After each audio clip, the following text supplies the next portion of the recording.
আমার নাম ওয়াসিম। আমি আপনাদেরকে একটি গল্প শোনাবো। তো চলুন গল্পটি শোনার জন্য চলে যাই।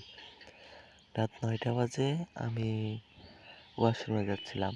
ওয়াশরুমে যেয়ে মুখটা ধুলাম। ধোয়ার পরে আমি দেখতে পেলাম যে আয়নার মধ্যে আমার চেহারাটা দেখা যাচ্ছে না। আমি ভয়ে একটা চিৎকার মারলাম। চিৎকার মারার পর তখন আমার বন্ধুরা চলে আসলো। "কী রে বন্ধু, কী হয়েছে?" "আরে বলিস না, আয়নার মধ্যে আমার চেহারা দেখা যাচ্ছে। এখন আমি কি করবো? আমার তো খুব ভয় করতেছে।"